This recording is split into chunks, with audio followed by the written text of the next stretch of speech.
was absolutely fantastic. Oh my God, it was fantastic. That's Oh, so detailed. But anyway, I would love to see somebody like really take seriously the importance of early childhood education. And it might be nice to see like somebody really tackle that. And this is actually an issue that I have with a certain group of people. I've been raging on them for the last couple of days, and they're headed by a certain man. Second. Whose last name is Sanders. Never do they have anything substantive to say about education. And I think this is actually a larger problem for the Democratic Party and for liberals generally. Education is not on the agenda at all. It is a bunch of cliche, catering to the teachers union, which is one of their major constituencies, which is fine. Workers are important. Teachers are important. They're very important workers. They spend more time with our children than some of you spend with your own children. So that's important. Maybe all of us because of how long they're at school, if your children are in school, right? It's all important.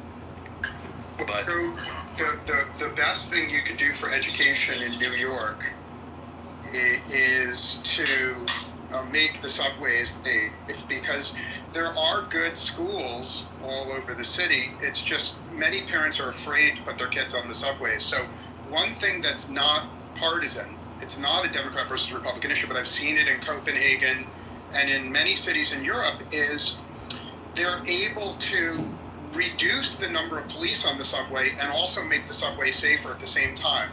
And the way they do it is they use facial recognition technology. I'll be very brief here. They use facial recognition technology, and if you have committed more than 2 felonies on the subway, you get a lifetime ban from using the subway. And it turns out by banning people who've committed 2 felonies on the subway, you make the subways very, very safe, and you don't need very many police. And so I think that's something that can be done in New York, and it's not an issue of Democrat versus Republican. It's a way to save money and also keep the subway safe at the same time. Well, Edmund is streaming the room on YouTube.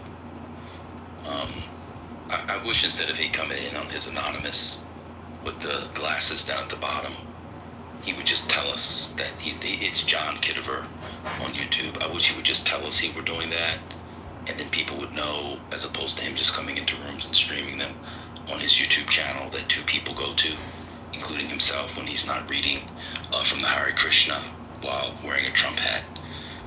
It's beyond creepy, it's stupid and dumb. So why don't you just come off anonymous and let people know that you're streaming? It's so stupid, bro. It's so stupid.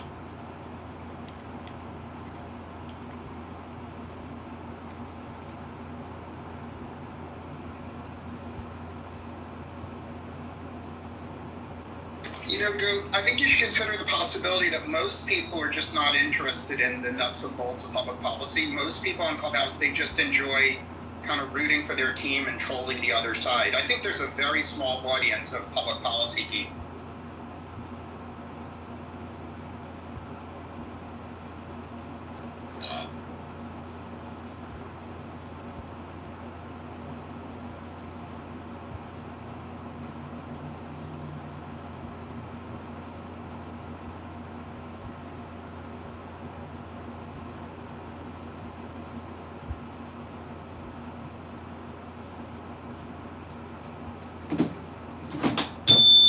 Yeah, it's a guy. You can find it on YouTube.